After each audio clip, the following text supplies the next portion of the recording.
That's fine. That's all right. Yeah, no, I'm just having a little bit of trouble with the connection at the moment. I can't see anything on the screen. I think that I'm supposed to be hooking up with him very shortly. Yeah. Look, I know Stuart's not very exciting, but he's okay. Yes. Yeah. Yeah. Yeah. No, he's not that dull. He's not that dull. Well, look. Yeah, but Jim, look, I asked 127 professionals, to come on here, and he's the only one that said yes. Yes. Oh, geez, Stu, is that you? Oh, right, okay. Yeah, come on. Who is this? Sorry, I'm busy. I've got things to do. How you doing, mate? Yeah, all good. Dear, what a stressful day. Sorry about that, Stu. I had a little bit of trouble getting online there, but it's all right. It's okay. It's all right. You see me, right? Yeah. This is a new experience for us today, and because we're all sort of locked in, if you want to call it that, I thought this is a great opportunity for some of the lads to ask some questions, and we can have a little bit of fun too. And so we're coming on here. I've just opened the box up, question box on the left-hand side, which is open to the public, which is good. Okay. So, Stu, I'm just going to go through a couple of wee things with you, and a couple of personal things actually, but nothing to worry about. Yeah. You're 43 years old, and you won the World Championship in 2015. But you were the oldest first-time winner. 38. What do you think about that? It's a bit of an honour, but it may probably. I suppose it is was my name always meant to be on that trophy? Sort of, you look at things like that sometimes, but obviously, like fine wine, as they say, get better with age. You on the wine already? I've got a freshly ground coffee, and you're on the vino already at 6 o'clock. And I suppose that's all right. When you got 6 people in the house, you get on it earlier. Absolutely. Just touching on that there, I can't really remember when you turned professional. I think you won the IBSF world title, didn't you? Yeah, I actually turned pro in 95. 95. Okay. I won the English amateur, or at that time it was called the English National, because they let pros in it who were outside the 128. So I think it was the only year it was called the English National, and I won that, which got me to the World Amateur, which was in New Zealand in November 96, and it was obviously called the World Amateur, and I ended up winning it. So many moons ago. It was indeed. And it's interesting. I know I mentioned your age and what have you. You're 43 now, and you look at, but that's okay. Don't worry about it. It's all right. I looked at it this morning, like when I looked like you, but now I've had a shave. It's took us back. Well, it's too late. It's too late because everybody, when you joined me this morning for the little video test, everybody knows you're as bad as me anyway, so it doesn't make a difference. So yes, sort of thinking back a wee bit, as we're just waiting for some people to join us here, but we when you look at a player's career, and you look, from the very first, from the very beginning when they've joined the tour, and how long it takes them to actually win their first ranking event, it seems to be very, very staggered for a lot of players, especially players that sort of from your generation. You came in as a tour professional. It took you a long time, really to get. You had that. You beat Hendry, didn't you? In your, that wasn't your first Worlds attempt. You beat Stephen Hendry 10-7. What year was that? Yeah, 2000. Yeah, he won it in 99. He's won his 7th title, and then the year after, I had my first time. Great win, fantastic win. What are your memories of it? I remember everyone obviously around me saying like unlucky with the draw and you could have had an easier draw, and I'm like, I had absolutely nothing to lose. I was playing the reigning world champion, the best player ever at that time, and it was just I just had to go out and enjoy myself. It was like as long as I didn't get beat 10-0, it didn't matter. I was meant to lose, and I went out, enjoyed myself, and produced some good snooker. And yet it took you 11 years to win your first ranking event?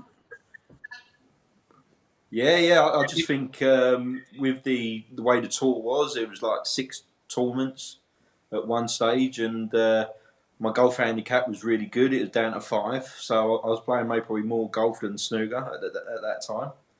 But obviously Barry Earn come in, put on 20 odd tournaments, and my game seemed to kick on. Interesting career, and as I say, that's the thing that fascinates me about snooker, because you can have young players that join the tour at quite a young age, maybe sometimes in their 20s, struggle quite a bit, fall off the tour, and then get back on the tour again, come back on a lot more mature, and then all of a sudden they start performing, and there's no rhyme or reason for it. I think players, you're probably an example, just like Mark Davis. You sort of find a second wind.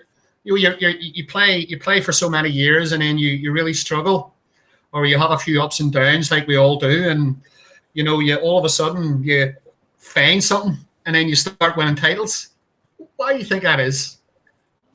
What you said on like the first bit, when you said like the new kids come on and they do sort of fall off. I think some of the lads get on and they think they've made it, and they think it's going to be easy, and then they run into people like Rod Lawler, Fergal O'Brien, the seasoned pros in the first matches, and it's going to be tough. Just to you got to literally scrape them. I wouldn't like them draws, and I'm obviously a top 16 player, let alone like a lad who's just got on the tour, and I think when they fall off, they realise the hard work they've got to do to stay on and improve. So when they do get on it for the second time, I think they put the effort in what they need to do. So as you say, like obviously people like myself and Mark Davis, I just think with Barry Earn coming on, we're putting on more tournaments. It's sort of like you play it like a numbers game. You sort of, if you have one bad week, you can kick on the week after. You don't sort of dwell on it. When there used to be 6 tournaments, you sort of literally 6-7 weeks before tournament, in between tournaments. So you get beat on a bad beat, you've got 6-7 weeks to think about it. Now you've literally got maybe probably 3 or 4 days. So you get back on the practice table, and then before you know it, you're back into play, and you get sharper. At each loss, you're getting sharper, and then all of a sudden it'll click, and you'll win, and then you can go on a bit of a sort of a riding a wave sort of thing. And as you say, Barry Hearn he's pumped thousands of bucks into the game, and created massive opportunities for players. I like the format. Personally, I think there's too many professionals, but it doesn't matter what I think. The thing is, he's actually put a lot of money into the game. He's created a lot more opportunity, and you can stay up tour professional just by winning your first couple of matches in that 128 player format. The upside is, the top seeds are seeded. You are seeded. Retain there, I didn't think, but in that first draw, obviously everybody goes in. But no, it's good. It's great. I think he's done incredible things. Everybody hates him. I'm probably the only one that likes him in the whole world. Well, I can't like him. Yeah. Obviously, I've only just heard he had a heart attack, didn't he? A minor heart attack. When was that? So, I only just heard. So I think it was a couple of days ago. So a little sort of a minor heart attack. So wish him well. Yep. No. As I say, it's first I've heard of that. Well, I hope Barry's, as I say, bad enough times as they are. But if he has had a heart attack, I wish him well in hospital. But he's done a fantastic job for the game. I think nobody can dispute that. Everybody has their quarrels about formats and players' value and what have you. But as I say, if you look at the game 20, 30 years ago, you only had a handful of players 30 years ago. Yeah. Top 16 players, the only players who were really making any money. And at that, they weren't making that much. You look at the money in the game now, it's unbelievable.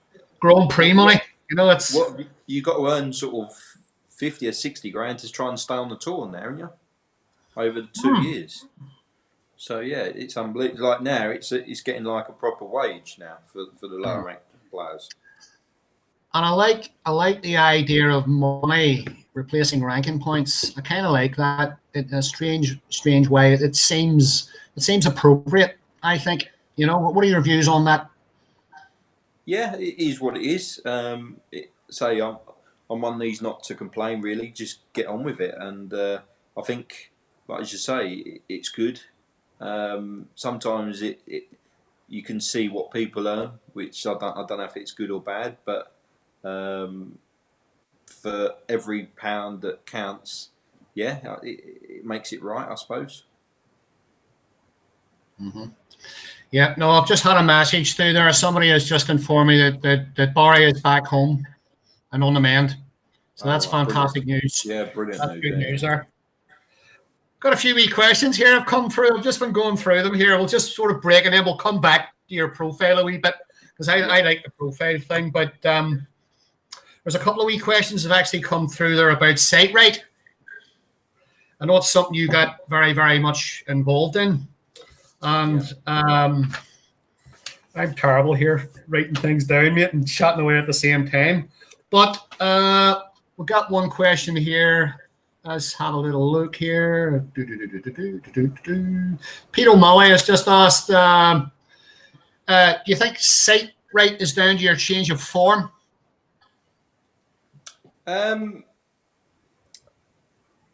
It's hard to answer that. I had loads of things going on. One being Barry Hearn coming into the game, putting loads of tournaments on. At the time, I was getting married, had a kid. There is something in the site, right? It's maybe I just need someone to maybe get me on the table and put me through my paces.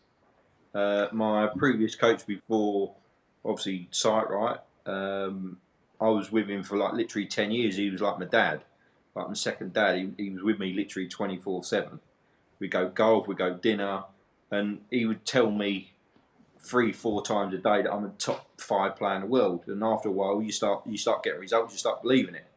Mm-hmm. And he'd be on the table all the time. And that's what happened with Sight Right. I was doing maybe 2 or 3 sessions a week, and it was just obviously helping out. So I think, to be honest, it maybe could have been anyone, to be fair. But say there is something in it. He puts sort of you through the routines, and you get confident from it. So you start getting results, and then you start believing in your game, and things can go on from there. Another question here from Paul Ives. It's the same question there. He basically has sight rate changed or improved your game. You've already answered that. He's asked, are you cross dominant? Cross? Do you know what that means? You're either left-eyed and right-handed, or you're left-handed and right-eyed. I'm right-handed, and I'm just inside my right eye, just right-hand side of my nose. Okay, so which is stronger? Yeah, my right eye is stronger. Is it right? Yeah, when I get down on a cue, it's literally just off my sort of right dimple on the chin. And that's something line. You just consciously, are you just consciously aware of that? I mean, is that just something you feel? Because you see a lot of former professionals and current professionals that will get down with a cue under each side of the head, and you're thinking, what the hell's he doing? Is he? What? Yeah, I just think it's something that you've done from day one. You get down on your cue, and I don't think you change that much. You look at people like Gary Wilson on the tour, and he's I think he's that way, and that's how he's seen the shot from day one. You look at Judd, at the way he cues up. He cues up on the left or right hand side, and as he hits a ball, he comes bang in the middle, and that's how he's always done that. Now, trying to change him, it'd ruin him. It may probably take him years to try and perfect getting back to like what level he is now. So I think things like that, you've done it from day one. I remember being coached by Dale Hill, and he said, "Your mum and dad gave you cue action," and that's maybe probably so true in words that you've that first day you picked up your cue, you very rarely change that cue action unless you really, really work at it or you have a coach from more or less day one.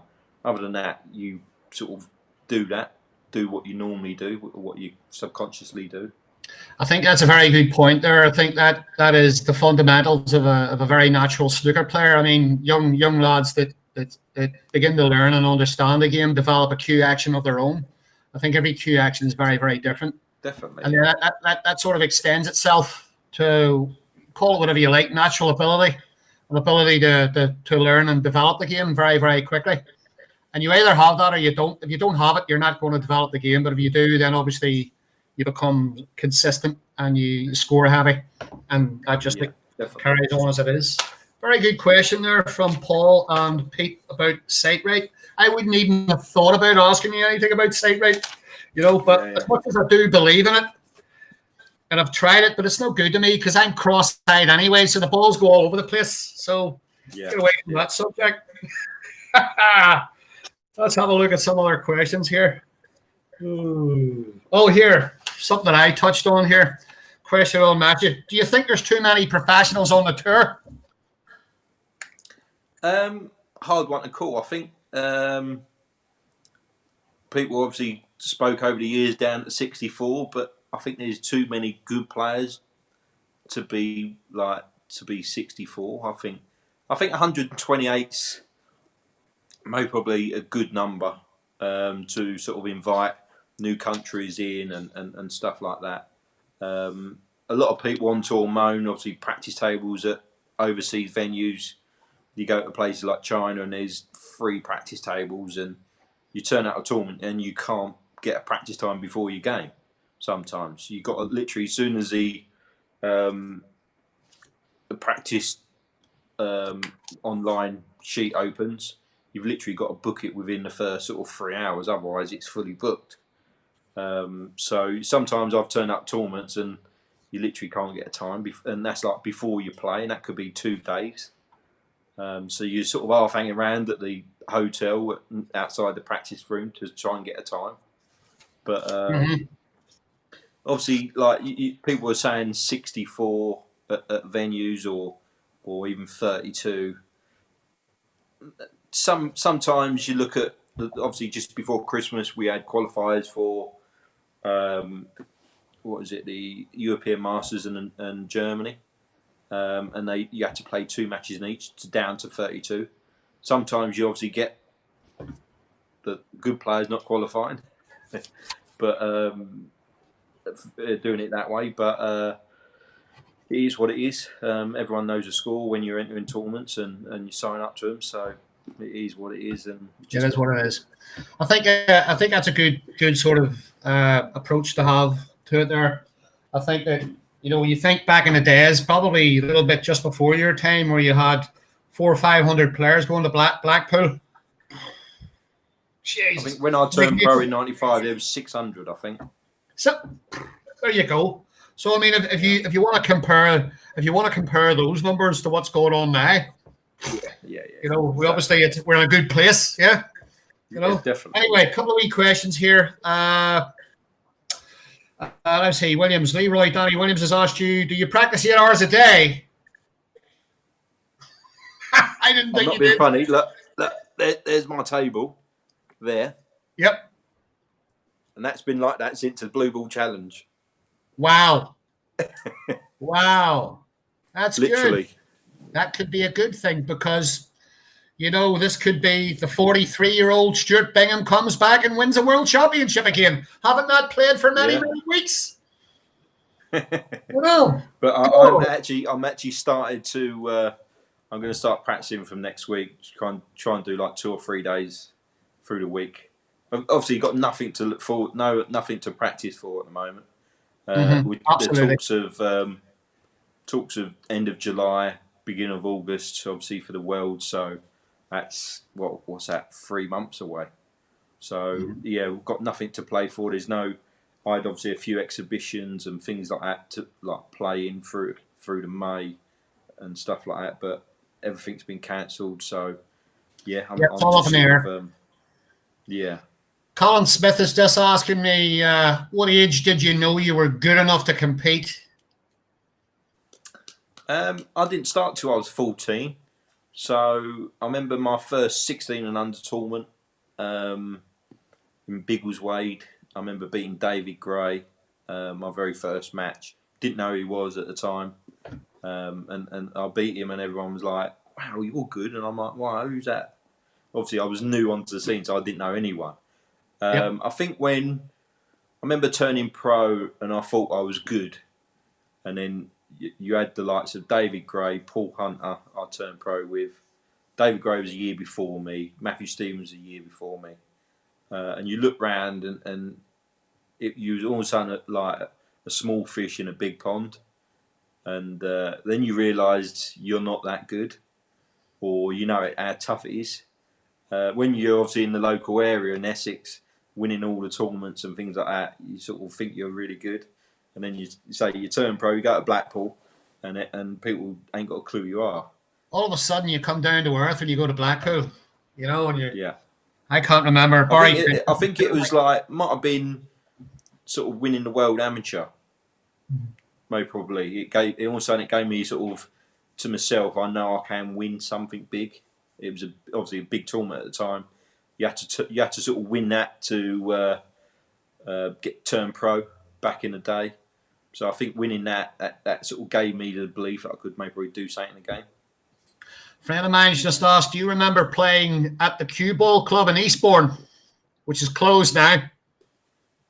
Yeah, I think so. Eastbourne was that weren't Hugh Abernethy's club? I don't know. I've never heard of it, but I'm sure it's very exciting. Martin Stocker, Brighton Snooker Club player. Uh, Cue Ball Club in Eastbourne. Yeah, probably going. Do you remember how long ago it was? Can't remember yesterday, let alone how many years that was. Remember, Chris Thatcher has asked, do you think there will ever be a breakaway tour like darts? No, Too many events. talks. There was talking of China and things like that. Ronnie was obviously, I think, was trying to get involved in something. No one, I don't think, would take it serious. I think everyone knows what how good the tour is at the moment, and Yes, I think they'd that's there. be mad. I think if Ronnie, it'd be the Ronnie tour. It wouldn't be a breakaway tour. It would have been the Ronnie tour, and soon as he had enough, it'd have been finished. So you'd be in no man's land then. So I think like not many people would have done it. Just brings me on to a wee question there when you mentioned Ronnie. I've got two questions here, pretty similar. Does everybody fear Ronnie? I don't think Judd does, but I'd say 95% of the tour do. I think some of the young players now are sort of not fearing him because they've maybe not seen him when he was at his best. He's still good now, but when in sort of the sort of mid 2000 and 2010 sort of thing, ran then he was more or less unstoppable. When he had his head in gear, he was good, and he still is good now. I think if he put his mind to it and practice, people say he don't practice. He practices harder than anyone on tour. Right. He does. He's got tables everywhere, and I think he practices 8 hours a day. I think, if not, it's close, maybe 6 or 7.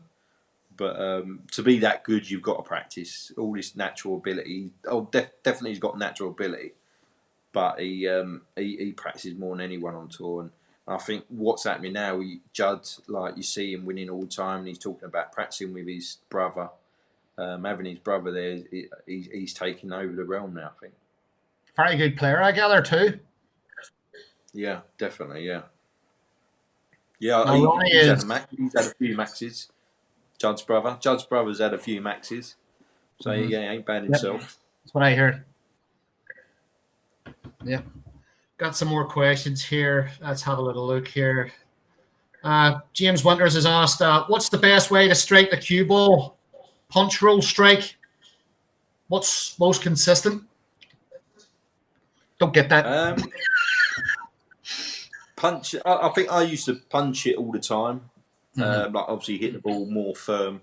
But I think with the way the tables are now, how quick they are, and I don't think you need to do it. But you look at Judd, he bangs balls in left, right, and centre. So I don't think there's no right or wrong way to do it. I think it's something you've got to practice and try and get consistent at. On how long I've been playing, and I still can't be consistently good all the time. Well, that's a natural thing, isn't it? Whether you punch the ball, what sort of how you play the shot is just part of your natural ability to play the shot. It's just instinctive, isn't it? Yeah. It's just the way you play. Yeah. So I think of players. I think of very, very good players are decide or try to change their game completely. Bad idea, maybe. What do you think? Sometimes, yeah, you can go maybe back too far and say like the way the tour is, you can easily get on a 3 or 4 or 5 match loss in literally a month and a half.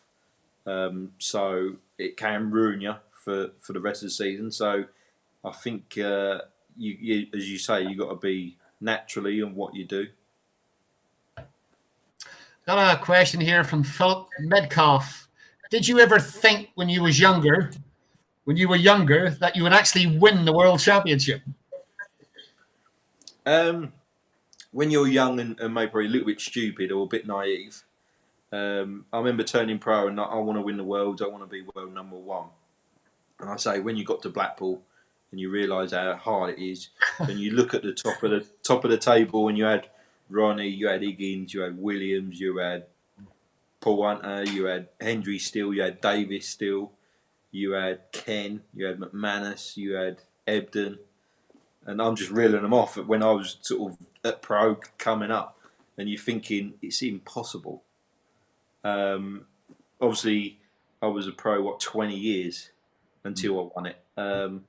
Again, I think with Barry coming in and my confidence won that first ranking tournament, and then my confidence got better and better, and I still pinch myself that I won that one the world championship. It's quite an achievement. Yes, it really is. You think of all those years or how long it's actually taken you from the day you got on the tour, and I suppose if you believe in yourself and you know you're capable as you were, and who's to say you're not going to do it again? Very, very possible. Yeah. So the answer was like at the start, I believed I could do it. Halfway through my career, I thought it was too hard, it was impossible, and then coming up to it, I thought I always had a fighting chance because I'm a break builder. So I always knew if it all clicked, then it would click. I knew I had the game, especially my first time there, beating Hendry. I knew then that something special could happen. So I had the game to win something, and so luckily for me, it happened. It's great memories. Question from Leroy Danny Williams. Do you think that snooker today is harder to play with other players? I think it's hard, maybe probably to look back how it was, and the way it is today. You've got a lot more. You've got a lot more tournaments. Everyone's good. You have an offish day and you get beat. Where back in the day, I was listening to like Stephen Hendry on Instagram, and he said like literally, you got in the top 16, you have to win 1 or 2 matches to stay in the 16. Now it's literally the way the rankings are, as you say, with the money and that. If you have half a bad season, you could literally drop like anything. You sort of seen it with people like Marco Fu. Andy Hamilton had a good season, got back on the tour, won German, and now all of a sudden he's like near enough off the tour. Martin Gould, great player, he's struggling to stay on the tour, and You have a literally an off patch, and you can just drop like a stone really down the ranking. So, got a question here from Pat Adams. Pat's the manager of the Brighton club. Remember, you came down, played one of my pro-ams there a couple of years ago. And Pat is asking you, do you spend much time practicing safety? He obviously runs the club, and he's just wondering, do you play a lot of solo, and how much time you'd put in solo? Obviously having a table at home. I obviously when obviously coronavirus weren't happening, I'd invite sort of Martin O'Donnell, Sean O'Sullivan, Alan Taylor when he was down here, a few others, Zach Shurty, young lad Alex Crenshaw was meant to start coming down. Just to keep it busy. So maybe probably once or twice a week I'd play people, but all the rest of the time I'll be doing solo. I do mainly sort of like frames. I don't really do a lot of routines anymore. Literally for the last year or two, I've been I'll sort of set the pack up as a normal start of a frame, break off, do a few safeties, sort of try and play myself what I'd play in a match. And then obviously if I leave a long red off the break, I'd go for the long red. Try and play a proper frame, and playing like if you're out of position, play safe and try and get myself in trouble. Then a few safeties, and so I sort of do that mainly now. So yeah, at the end of the day, I'll practice a few safeties here and there, seeing the fine edges. I've just got myself some glasses, so I'm going to give them a try. I'm a bit sort of like short-sighted. I'm all right, obviously 12 foot at the end, but as short-sighted, so I've got some glasses. Have you tried contact lenses? I tried literally before the Masters this year. A week before the Masters, I was giving them a go, and one was long-sighted, one was short-sighted, and it was like I was pissed.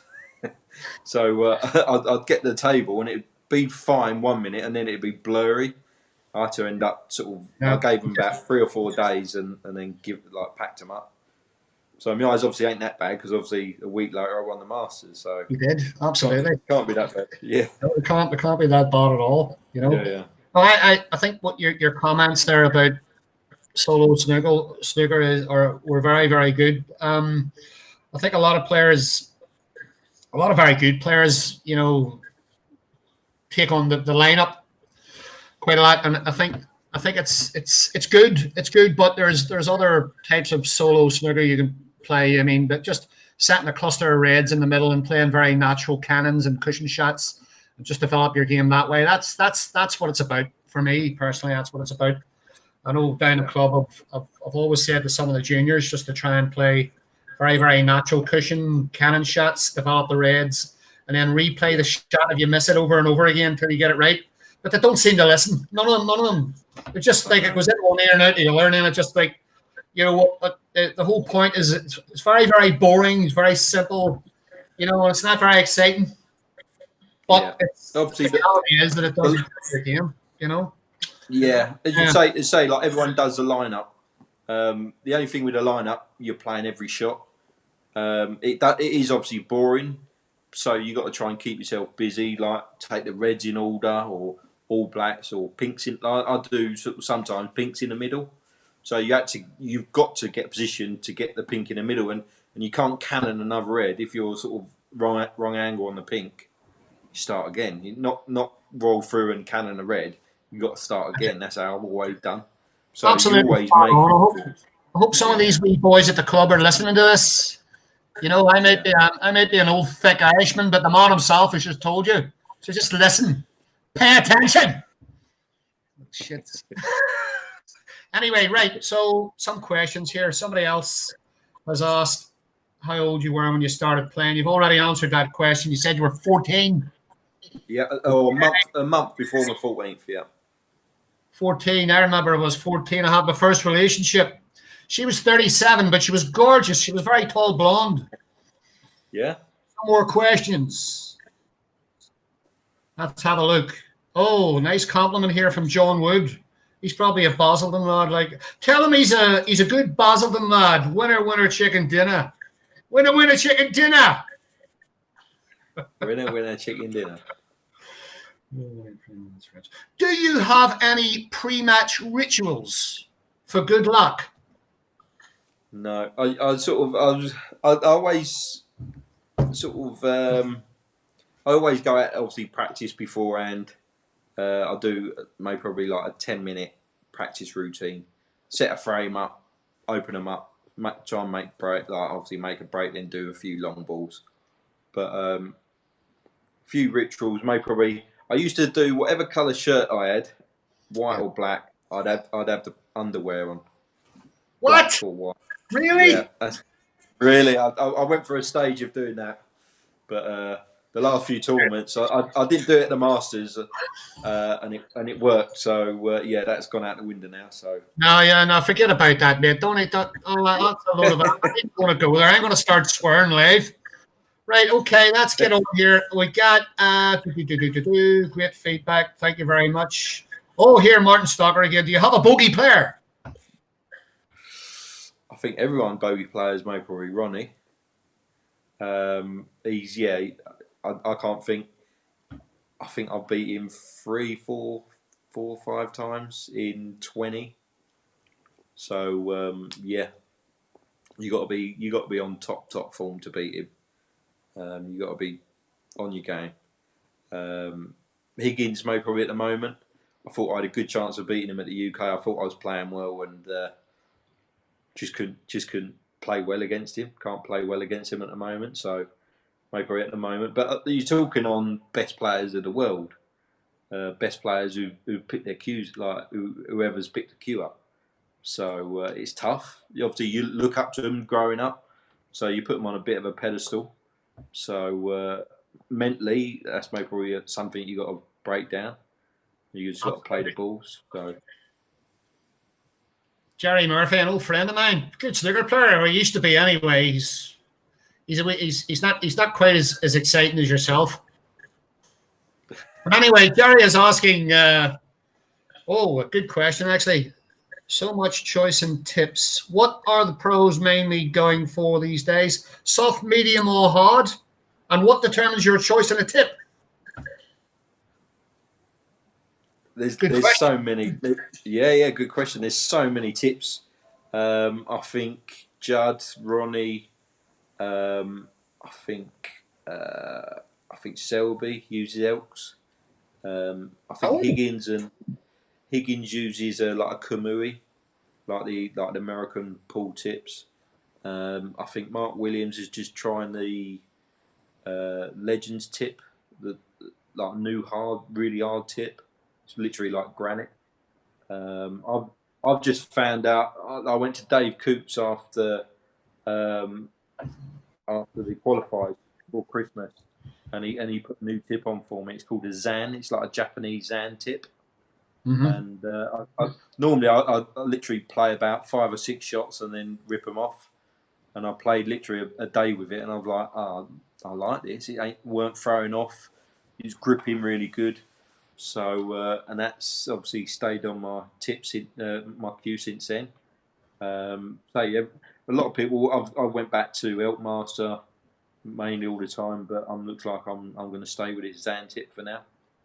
So remember the old blue diamonds, Stu? No, I think Ding. I think Ding plays with a blue diamond. Who? Ding.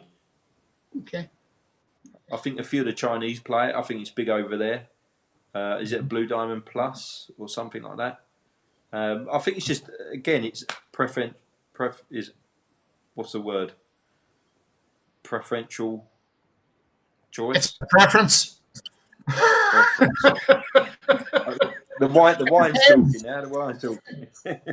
It depends on personal preference. Exactly. Yeah. Oh yes, Jerry was just asking there. This business of having a domed, a flush, or an overhanging tip. Have you tried the various types?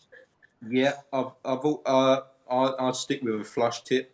I've tried the mushroom, but used to overhang, and then where you're hitting it on the same spot, then you can start taking chunks out of it. So I've always done it flushed, and I've miscued loads of times and never took a chunk out out my tip, touch wood. Mm-hmm. So I've always stuck with it that way. Again, it's preference, own preference. Jason Pagram's just asking, have you locked Michelle in the shed yet? I've tried. I'm trying to bury her under that new swimming pool I've got. There's a friend of mine called Dave Morgan, very good snooker player from this neck of the woods, actually, in this Brighton area, mid-Sussex area. He was mates with your friend Pete Ward when he was in Horsham. And he was telling him about playing you in a league and your own form suddenly shot through the roof. Do you remember that? Those days? Horsham? Horsham. Yeah, I remember my mate Pete. He was a manager at the club down there. What was the question? What my form went through the roof? He was telling Dave, your friend, his friend was just telling Dave he was playing with you in the league, and you suddenly you just came to form. You really started playing very, very well. Right. Back in them days, it was obviously all good in the leagues and that. I remember at Monday Night League, he was playing 2 frames. I remember a couple of times I made like back-to-back hundreds and things like that against like obviously just a club player. Some of the times I got a bad comment saying, "What's the point of you playing in this? I just want a night out." By some people, and other people was like, "Brilliant! It's so good to watch." So I think it was just like you say, it was a bit of a YTS. It was a bit of a learning curve, sort of playing in the clubs and playing different people, and yeah, obviously just obviously going through the leagues, and it helps you with your game. Oh yeah, another question here. What do you think of the Tam chalk? Do you like it? I do like it. There's definitely some science to it. It sort of stops the kicks, it stops the bounces. Obviously, with this new tip I've got on it, it's a layered tip, and for some reason the chalk ain't sticking that well. I had it obviously at the Masters. Isn't it? It's very like gritty, yeah. So it seems as good as it wipes on, stays on. The next time you chalk it, could wipe it off. So again, my first match in the Masters, I was playing Mark Williams, and literally the day before I miscued about 3 or 4 times practicing, and I took a bit of Masters chalk with me, and I miscued once against Mark Williams, say in the first round of the Masters, and I changed to the Master chalk, and obviously I had a few kicks and a few bounces, but I knew I weren't going to miscue, so I've been chopping and changing practice on my table. It definitely like it keeps the table cleaner. There's no chalk marks. All right, I agree with you there. I agree with you. It certainly keeps a cleaner table. I mean, I went back to green chalk, and I think a lot of top professionals have too. But yeah, you know, it's just it's a preference. You know, you try it out. Yeah. You know, it's definitely good. The company's good. A question here: What club did you play in before becoming a pro? Question from Lee Henderson. I started off in. It's more or less always in Basildon. I started off in Stacey's Corner, the Commodore, opposite Basketball School. From there, I went to Leon C, working with Vic Harris. And then with Vic Harris, he told me to go to Joe Lazarus in Basildon. And I was there for a good 10, 12 years, maybe probably a bit more. There I went back to Leon C for a couple of years, and then went to the Cue Ball in Basildon. Went to Rayleigh Lanes in Rayleigh, which ain't far, and then from Rayleigh I've got obviously my table here. So a few clubs in the area, but all good. Nice wee bit of background there. Who do you believe is the most promising up and coming player on the circuit at the moment? It's a question from Joe Pettigrew. Good question. I think it's quite hard to say. Obviously, there's so many Chinese players that are coming through. Zhao Xingtong. He definitely looks the part. Don't know if he's a bit too raw. He started to win. Obviously, Zhu Yilong got to a final, but obviously got hammered to Neil Robertson. You got a young lad from. He got to the final of the. Was it the World Federation Championships? No, the ISF. The young. Is he No, I don't think he's Belgium. He's about 14, 15. He beat Chinese Sean O'Sullivan. No. He's European. European lad. God! If anybody remembers his name, type it in the box, guys. If any of you remember that kid's name, I think he's very, very, very, very talented. Wee fella. He beat Sean O'Sullivan 3-0 in literally about 35 minutes. Like literally just blitzed him. Yeah. You mentioned Xingtong. That would have been my answer. He's a very erratic player. He does take a lot of balls on, but you can see very clearly the talent in the man. He's very, very talented. He's very young, and I think with a little bit of experience, and he looks as if he's got a wee bit of a temper on him as well. I mean, who doesn't? But I think if he brushes off those little problems, I think he'd be a very, very difficult player to beat. Very, very difficult. Yeah. I think if he sometimes bite his lip on a few things, he could definitely race up the rankings and be contender for a lot of tournaments, I think. Here's a question from on Messenger here. As a young player, who inspired you the most? Good one. My hero growing up was Steve Davis. Back in the day, a lot of people wouldn't even remember Steve Davis, but obviously Jimmy White as well. So yeah, obviously then turning pro, and you had obviously Ronnie, John Higgins, Mark Williams, obviously the Hendry even. I always thought he'd be without a doubt the best player ever. Obviously Ronnie's now I think surpassed him, but. Yeah, it's sort of definitely Steve Davis growing up before even now I still look at him and think he's God, and obviously he's a good friend, so I still sort of see it, and I still sort of pinch myself that thinking actually talking to Steve Davis here. Yeah, no, absolutely. I mean, he probably thinks he's God too.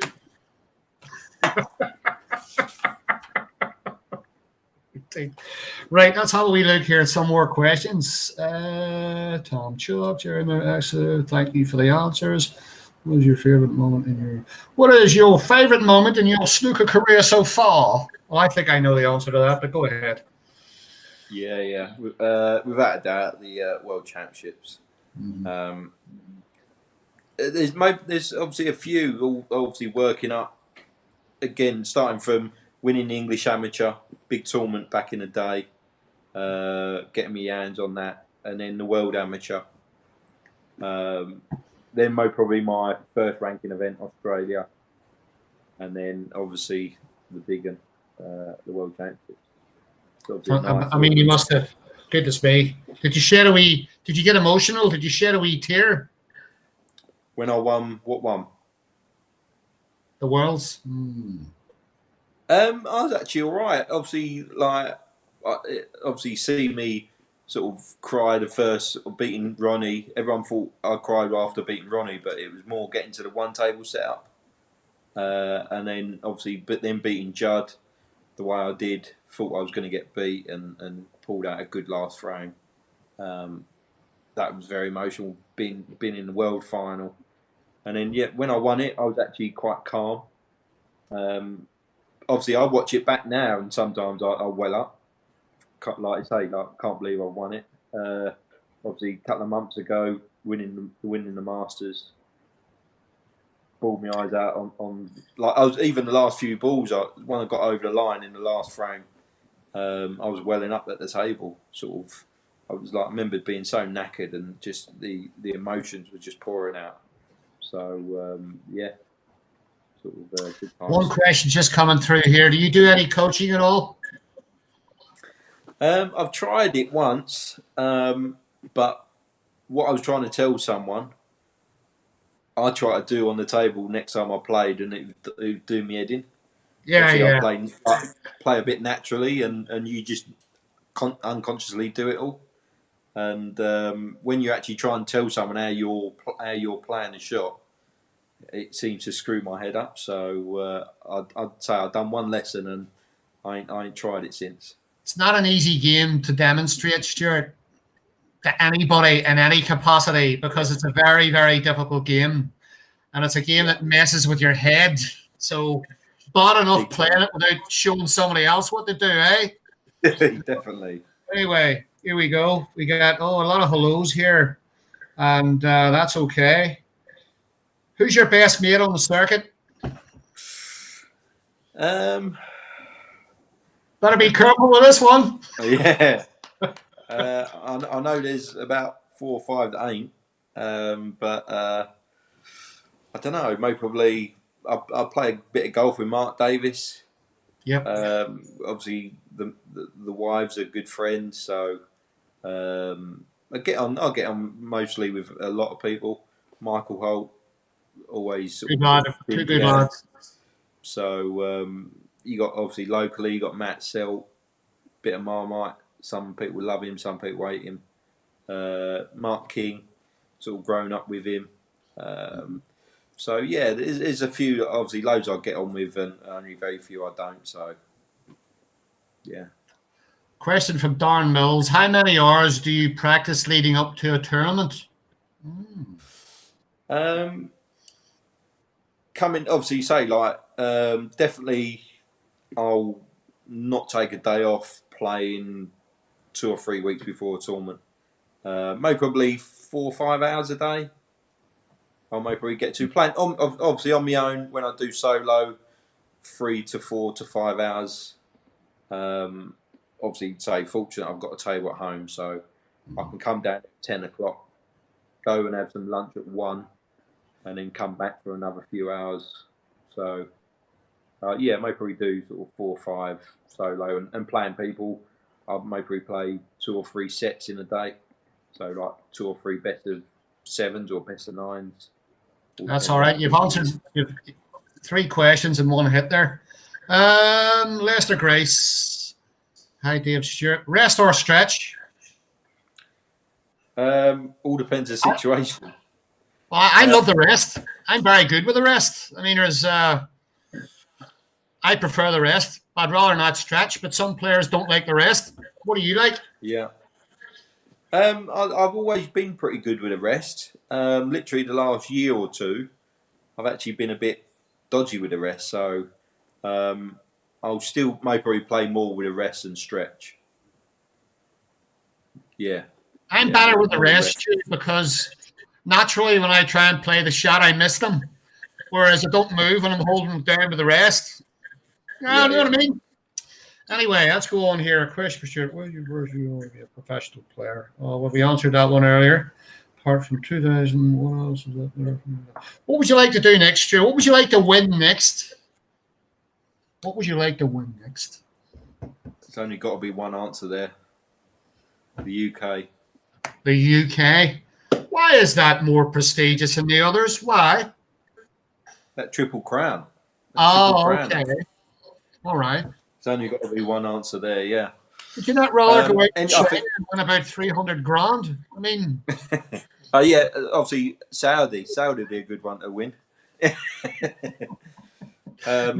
think any tournament, I don't care what the prize money is. I think any tournament you win is going to be tough. So any tournament to win is a good win, I think. Here's a nice question from Marcel Kiwilovich. I'm very good at that language, as you can tell, by the way. And he's asking, you stated at the age of 14, how long did it take you to make your first century? I think it took me about 18 months. I remember I had one lesson and I made a 53. I remember clearing up the last 4 reds and the colours, and then didn't do nothing for literally about a year. And then I remember making sort of 70 odd, and then 104 was my first 100. I used to write it down in the book. I think my mum and dad still got the book. My first sort of 30 or 40 hundreds I ever done. I remember writing it all down, what the break was, where it was, what table it was on, who it was against, and I think my mum and dad still got the book somewhere. Interesting. Let's have a look down here. Getting a lot of thank yous. You seem to be more popular than me. I don't get that. I don't understand that there. I don't know why. I mean, I know you're exciting and all that, but I don't know why you're getting. What was all that phone call about being dull? Sorry? What was that phone call being dull and all that? Well, that wasn't me. That was someone else. So I obviously, you've obviously seen something at the beginning of this video that you weren't meant to see. So there's no need to go into it now. You're getting on my nerves, Stuart. I'll have to cut you off. So shut up and answer the questions. What is your favorite country to visit? There's a good question.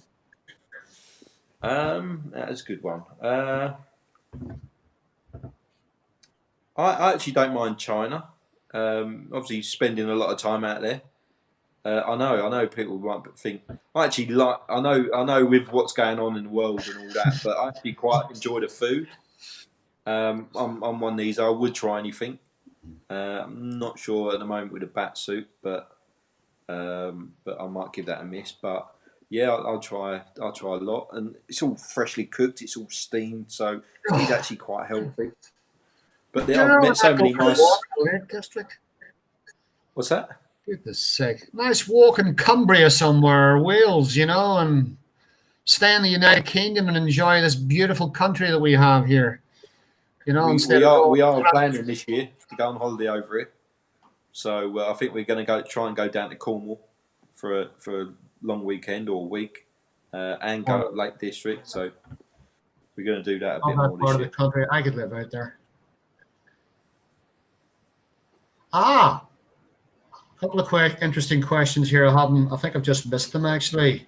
Did you play pool? I gather you were a good pool player. And do you remember playing black ball pool? I don't know anything about your pool. Did you play pool? I played in the. I was at basketball school in Basildon, and we had a youth club, and I won a few pool tournaments. But I don't know if that was after I started playing snooker or before. It was, say, many moons ago. So that's literally the only pool I've played. I remember being at Basildon Snooker Club, and we had a bowling alley opposite open up, and they had a pool tournament. And there was me and this other lad, Daniel Piper, when we was about 16, 17. And they wouldn't let us in because we was too good. 1 week, for some reason, they let us in, and me and Daniel Piper got to the final. So they had a bit of a moan up, so we weren't now back in it again. And that's literally about as much pool as I ever done.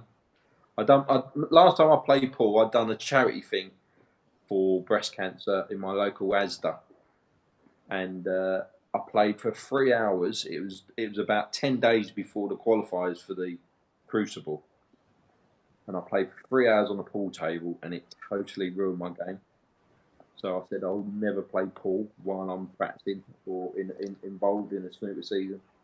And that's quite often very good pool players often tell me that they're just bad snooker players. Yeah. How many times, obviously, the banter goes on with the pool players trying to get involved. Like you got George Tierney, the real number one. He tries to get involved, and he's good all banter. And some player. Yeah, he's superb banter. But yeah, there's a lot of money involved, a lot of prize money they play for sometimes. There's obviously a few young lads that I've grown up with who have gone on to pool. Rob Donkin, he's pretty good. He's doing all right, I think, on the pool tour. What football team do you support? If any. Well, I'll start the story. My dad's a Man United fan. My brother was an Arsenal fan. So who was winning all the time when I was growing up? Liverpool. Liverpool. So we have something in common. Only I'm a little bit more exciting than you. But that's all right. Yeah. You're actually getting better. After this interview, you're gonna rocket sky high. Yeah. But I did when I won the world title, I did show me a trophy off at Roots Hall at Southend. So obviously that's my local team, Southend United. Oh, here's a question here. Do you think Ronnie has improved with age? I think so. I think he's matured, definitely matured. He's definitely still hard to beat. I think he's definitely harder to beat. I think he used to give up pretty easily if it weren't going his way. Back when he was in his prime, but I think he's a bit more patient with his game. I think this season he ain't really shown it. I think he's just tried to pot everything and just play. But when he puts his head to it, he's good. I think Ronnie's probably the best illustration of how much the game can affect you psychologically. I think with him he is. I can see a terrible impatience in him with the game. I think he's been playing it for so long, and he's well. Can you win any more than he's won? You know, and I think that a lot of players are never going to be able to achieve what he's achieved. But I think he's getting a bit tired. He's probably getting a wee bit bored. That's the impression I get.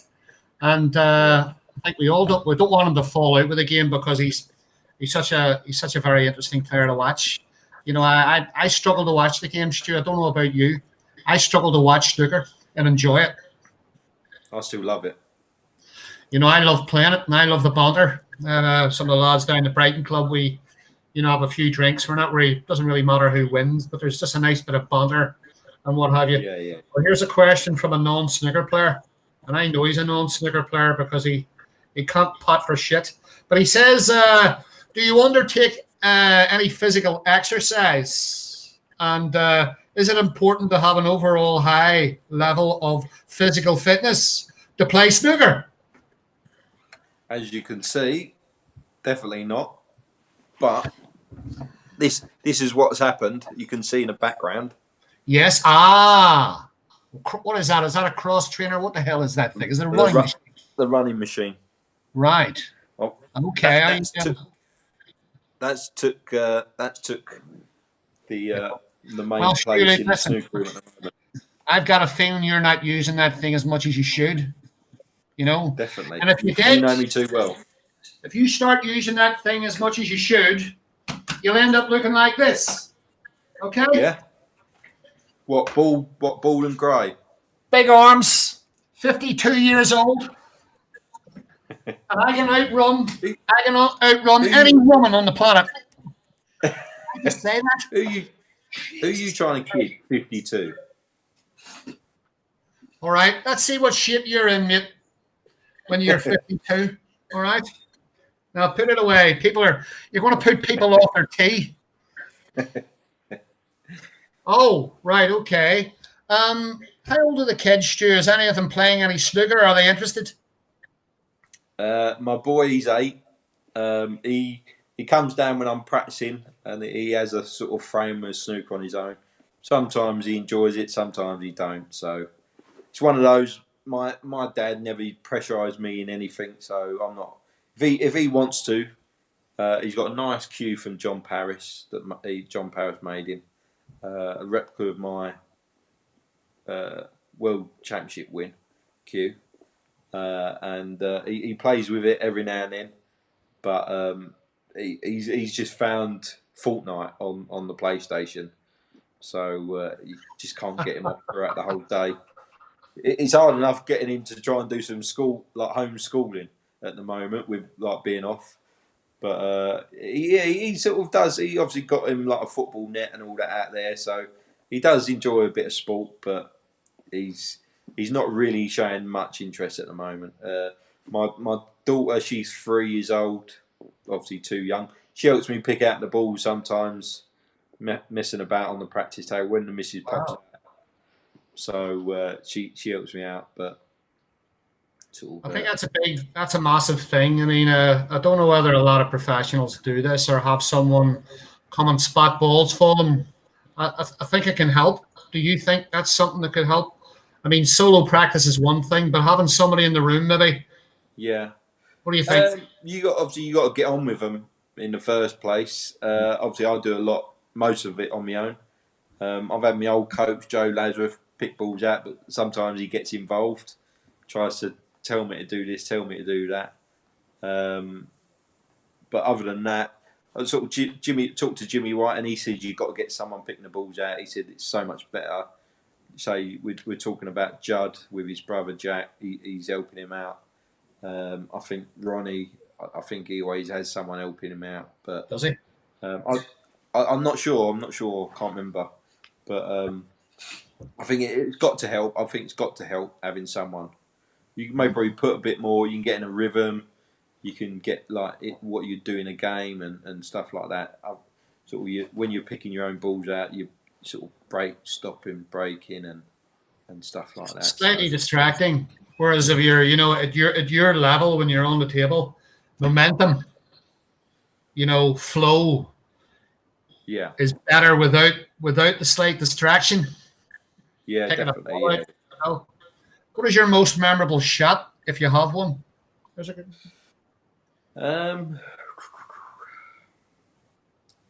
Don't know. I'd say the plant against Judd. Right, okay. Yeah, one shot that it was risky as anything, and it went in and changed my life. Definitely, probably that shot. I remember I would never remember a shot, but I would remember like a really good clearance. You all hit big breaks and what have you. But do you remember any really good clearances? I mean, even if it's just a 70 or an 80 break, it was very difficult. I mean, would you remember something like that? Yeah, not one that sticks out in my mind. Obviously, I've maybe made a few to win matches and things like that. But yeah, not one really sticks out. Obviously, potting the red to win the World Championships. Bridging over the blue with an extension on the cue. Obviously, remember things like that. But other than that, I think it's only them two shots that I can really think of. Ben Dane doesn't think you're using that running machine, so I think he's going to put an offer in for it. Yeah, go for it. Yeah. Come on, give me a break. Look, I can't. Listen, it's very difficult to keep some sort of level of fitness.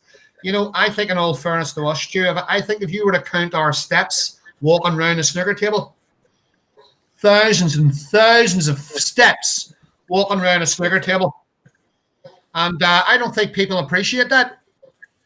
Yeah, I'll say that. I'll say to my missus every day that she sort of does 10,000 steps a day on a Keep Fit watch or whatever, and she's like, "Oh," I said, "I maybe do double that round the table." She's like, "Oh, shut up! All you do is sit down, have a cup of tea, and." God, good. I'm trying to open up some of these bloody questions on Messenger here. I'll get better at this. I'm sure I will. Let's have a look here. Pete O'Malley's asking, do you think you can still improve? I think someone wrote the other day that are you bored? You can't learn anymore. I think you learn every day. Is it phone a friend? Hey? Is it phone a friend? Phone a friend, is it? Oh, it's just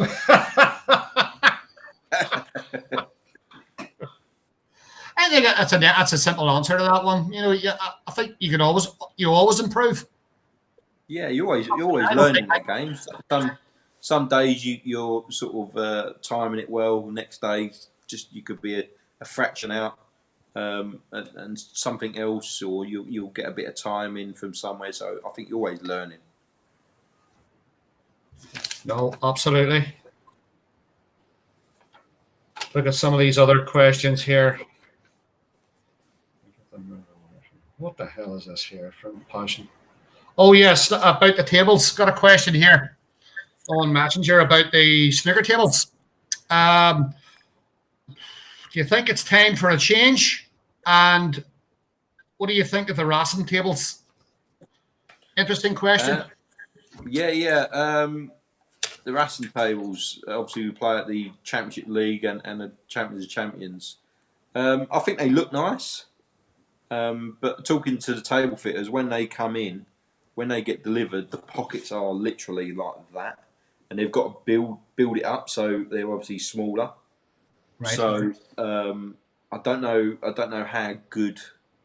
how really good they are. I think the start tables, I think we're on something like Mark 25.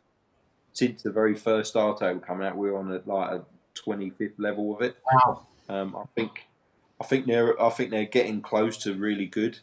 But how many tournaments we played throughout the year? I think there's something like 50 tables on tour. So one tournament they'll play really tight, and the next tournament they'll play a little bit generous. So it's hard to be very consistent with it all. Looking this, I had obviously a Riley Silver Leg. They was a good table. Jason Pegram got it, his club. It just feels like they're cut a little bit different. Obviously, the star tables, what we're playing on, I think they're pretty good. On tour, the middle pockets are really tight. I think they're getting pretty good now. I think it's going to be very difficult to compete with Star. Yeah. I don't think there's a big enough company. I like Riley tables, but they were the foundations, I think. And here. I wouldn't have asked you this, by the way, but I think you played my buddy Jordan there recently. Yeah. Commiserations. But anyway, I thought you were talking about the one in Northern Ireland. Jordan Brown. In Northern Ireland.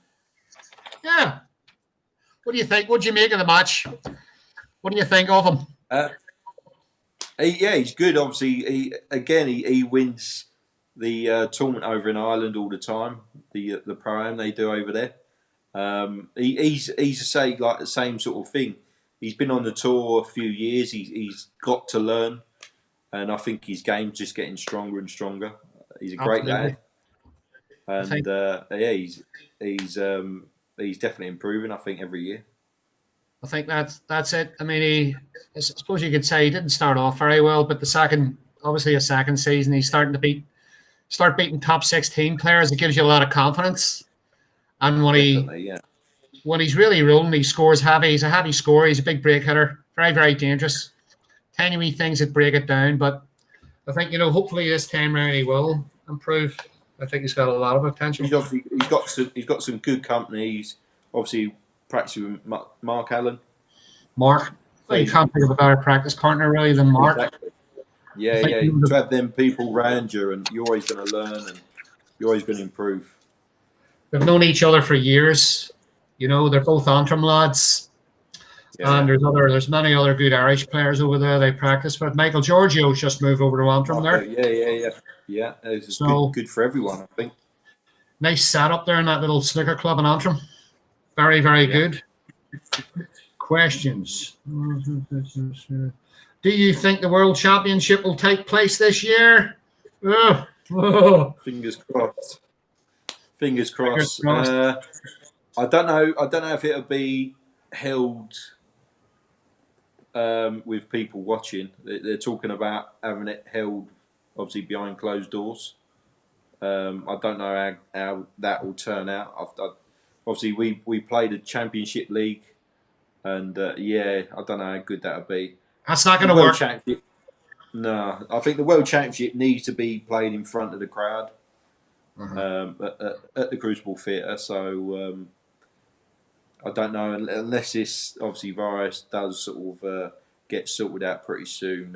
I'm not sure. I think Barry wants it sort of played, and if it does, it's going to be behind closed doors, which maybe ain't going to be great. Oh, Jimmy Robertson has just outbid Ben Dane on your running machine. Jimmy, it's on its way to you. Jimmy needs to get on it, to be fair. He's It's on started its to pound. way. Yes. It's a couple of fit lads, tell you. Yeah. They used to be anyway.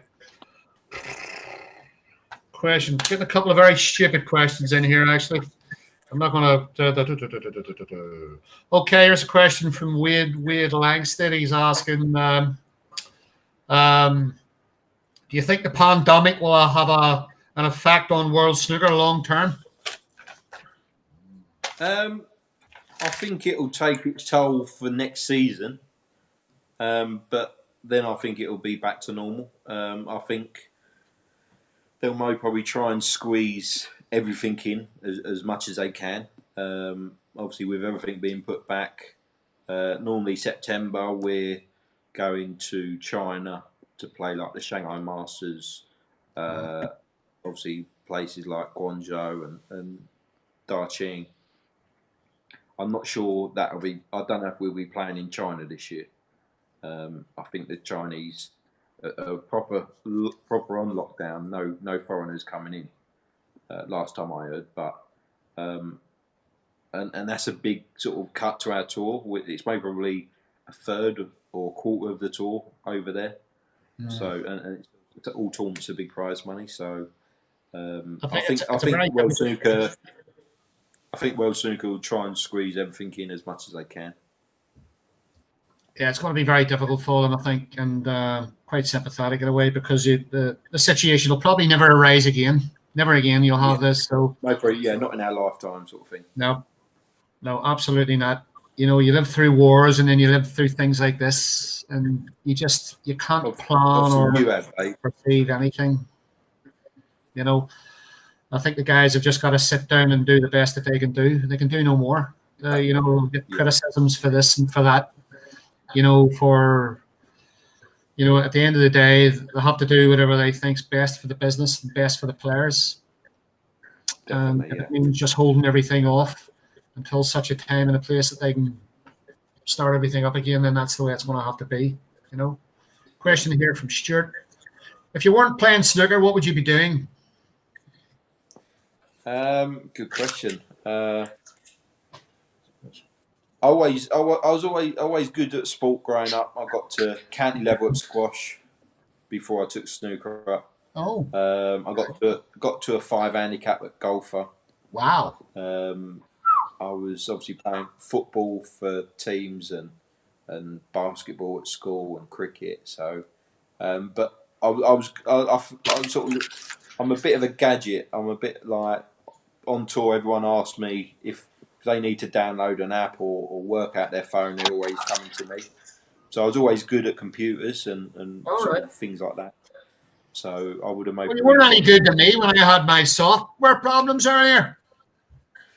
We got on it. We got speaking, didn't we?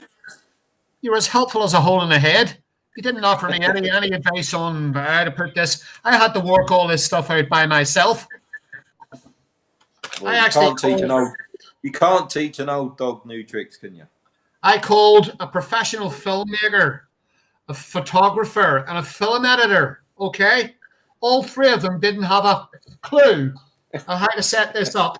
And all of a sudden, I go on YouTube and I find this, Be Live software that you go into, sign in through Facebook, and all of a sudden you can have a split screen interview. What's the matter with these people? Honestly, it's getting a bit dark now. Let's see what else we've got here.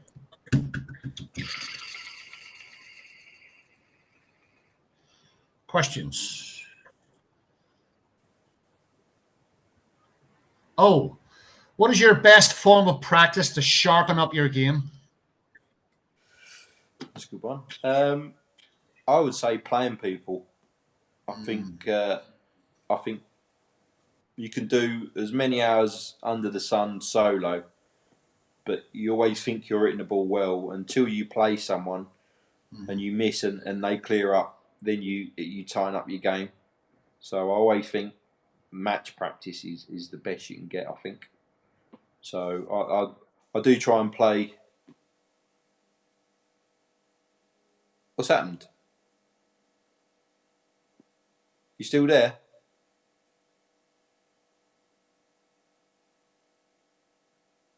Hello?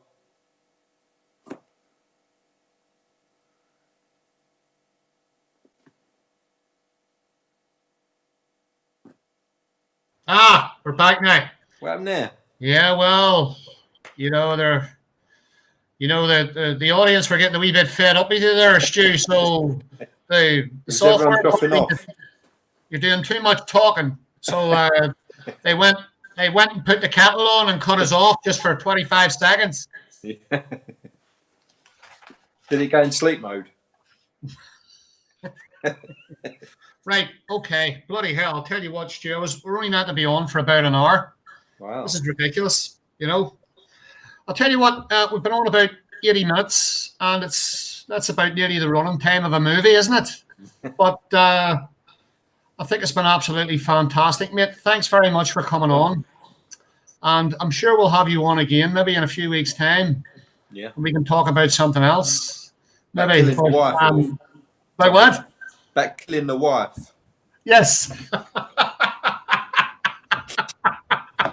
That's great. But this is a fantastic start to this little idea, just to kill a bit of time, mate. And I think we've had some nice reactions there on the channel, and we've had a few people on there too. But the lads have been very, very good with their questions and that there, and there are a couple more, but you answered most of them. Anyway, so listen, guys, everybody, thanks very much for joining the live chat, and thanks very much to Stuart. And we're going to do this again next week. And I'm not going to tell you who's on next week. I've asked him, and he's going to come back to me. But he's a big, big name. Maybe not quite as big as Mr. Exciting here over my, I'd say, but he's okay. They're never very exciting on here, but they do the best that they can do. But anyway, that's it for now. And we'll see you all again soon. Be safe, everybody. Cheers.